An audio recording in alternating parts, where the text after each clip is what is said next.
Assalamualaikum warahmatullahi wabarakatuh. Kami dari kelompok 7 ingin mempresentasikan hasil kerja kelompok kami.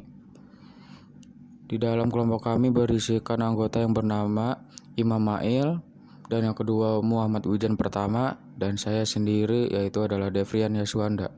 Pembaca pertama kita adalah Imam Mail, dan yang kedua dilanjutkan oleh Muhammad Wijan pertama, dan dilanjutkan oleh saya sendiri yaitu adalah Devrian Yaswanda. Dimohon untuk pembaca pertama untuk membacakan hasil kerja kelompok kami. Arti epistemologi. Epistemologi adalah teori pengetahuan, salah satu cabang filsafat yang mempersalahkan hakikat pengetahuan, sumber-sumbernya, syarat-syarat memperoleh pengetahuan, kebenaran, dan kepastian pengetahuan, serta hakikat kehendak dan kebebasan manusia dalam pengetahuan.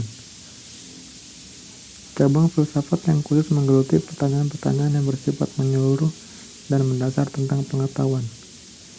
Suatu upaya rasional untuk menimbang dan menentukan nilai kognitif pengalaman manusia dalam interaksinya dengan diri dan lingkungan sekitar.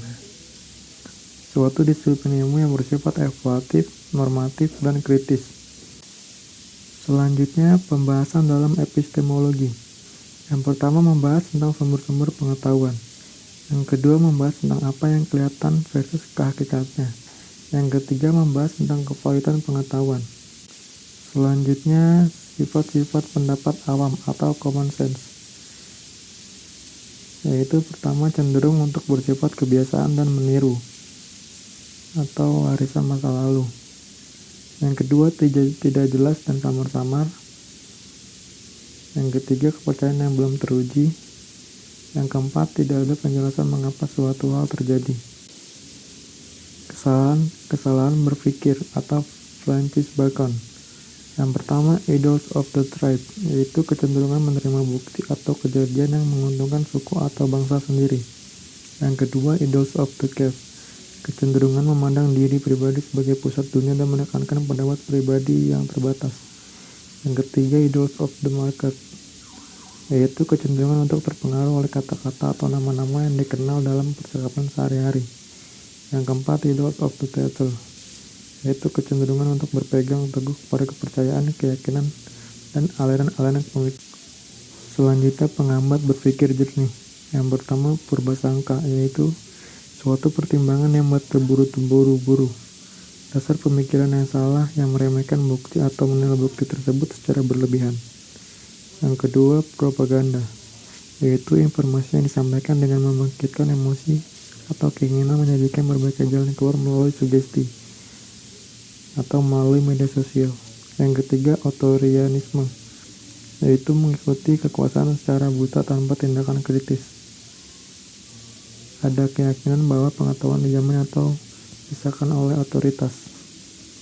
Selanjutnya, beberapa kesalahan berpikir. Yang pertama, kesalahan semantik, yaitu disebabkan oleh pemakaian kata-kata secara tidak teliti atau tidak tepat. Yang kedua, kesalahan formal, yaitu pengambilan kesimpulan yang salah dari dasar pikiran atau deduksi. Yang ketiga, kesalahan empiris, yaitu melakukan generalisasi secara terburu-buru atau induksi. Assalamualaikum warahmatullahi wabarakatuh. Saya Muhammad Wijan Pratama, NPM 2017-4350-1441 akan menjelaskan tentang sumber-sumber pengetahuan. Yang pertama, bersikap skeptis, yaitu sikap yang meragukan bahwa manusia tidak mungkin menemukan kebenaran yang objektif.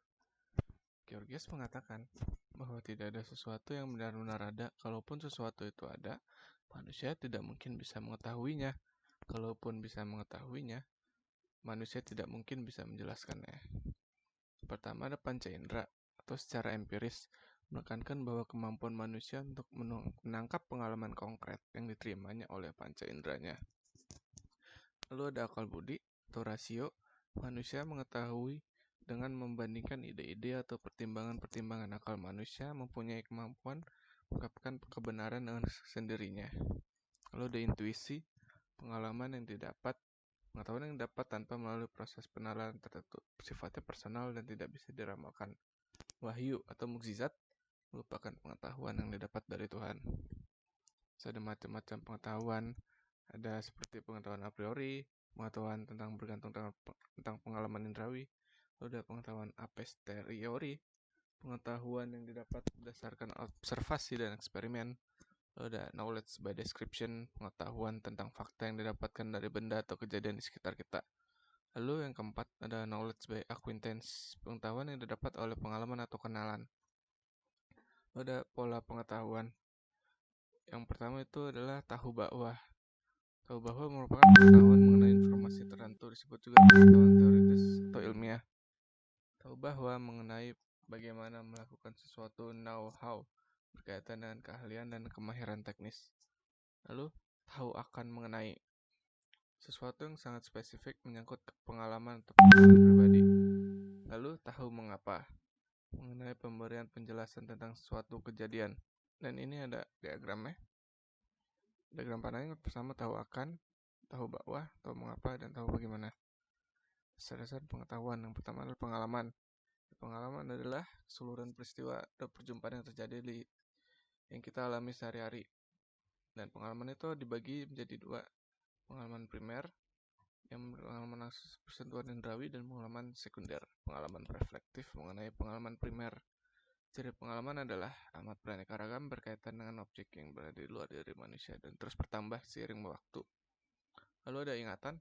Tanpa ingatan, pengalaman indrawi tidak akan berkembang menjadi pengetahuan. Dan supaya ingatan dapat menjadi dasar pertanggungjawaban dan kebenaran bagi pengetahuan, memiliki kesaksian bahwa peristiwa yang diingat itu memang pernah dialami di masa lalu alias konkret. Lalu B, ingatan bersifat konsisten dan dapat menjadi dasar pemecahan persoalan. Lalu ada kesaksian, suatu penegasan yang diberikan oleh orang terhadap peristiwa yang dialami orang lain menyatakan kebenaran atas peristiwa itu. Dan kesaksian dapat dibuktikan menjadi dua. Ada bukti intrinsik tentang otoritas dan ekstrinsik yang berhubungan langsung. Lalu dasar yang keempat ada minat dan rasa ingin tahu diperlukan untuk dapat mengembangkan pengetahuan. Minat mengarahkan kepada perhatian hal-hal yang dialami dianggap penting untuk diperhatikan. Pikiran dan penalaran. Kaitan pokok dari pikiran adalah penalaran, yang keduanya merupakan hal yang mendasari pengetahuan. Penalaran merupakan proses bagaimana pemikiran menarik kesimpulan dari hal-hal yang sebelumnya telah diketahui. Seperti induksi. Induksi adalah proses penalaran untuk menarik kesimpulan umum dari berbagai kejadian atau kasus khusus. Dan yang kedua ini dedukasi. Dedukasi adalah bentuk penalaran yang berangkat dari suatu pernyataan umum ke kejadian khusus yang secara niscaya dapat diturunkan dari pernyataan umum tersebut. Dan yang ketiga adalah abduksi. Abduksi adalah penalaran untuk merumuskan sebuah hipotesis berupa pernyataan umum yang kemungkinan kebenarannya masih belum diuji. Dan yang ini menurut logika atau cara berpikir yang lurus, runut, dan benar. Yang pertama, silogisme kategoris. Silogisme yang terdiri dari proposisi yang bersifat kategoris, afirmatif universal, negatif universal, afirmatif partikular, negatif partikular. Dan yang kedua adalah silogisme hipotesa. Silogisme adalah proposisi persyarat kalau dan maka. Dan yang ketiga adalah silogisme disjungtif. Silogisme yang sahih hanya dalam salah satu kemungkinan yang menyingkirkan kemungkinan lain. Dan yang ini menurut bahasa. Yang menurut bahasa merupakan salah satu hal yang mendasari dan memungkinkan pengetahuan pada manusia, bahasa tertulis dan tidak tertulis. Dan selanjutnya adalah kebutuhan hidup manusia. Yang memperoleh pengetahuan dibutuhkan untuk dapat hidup merupakan suatu bagian dari cara beradab manusia. Pengetahuan merupakan suatu alat, strategi, dan kebijakan dalam berinteraksi dengan lingkungannya. Yang selanjutnya adalah perbandingan filsafat pengetahuan dan filsafat ilmu pengetahuan. Filsafat pengetahuan adalah keseluruhan pemikiran, gagasan, ide, konsep, dan pemahaman yang dimiliki manusia tentang dunia yang segala isinya, seperti spontan, sedangkan filsafat ilmu pengetahuan adalah keseluruhan sistem pengetahuan manusia yang telah dibakukan secara sistematis dan reflektif. Ya, sekian presentasi kami dari kelompok 7. Jika ada yang ingin bertanya, dipersilahkan.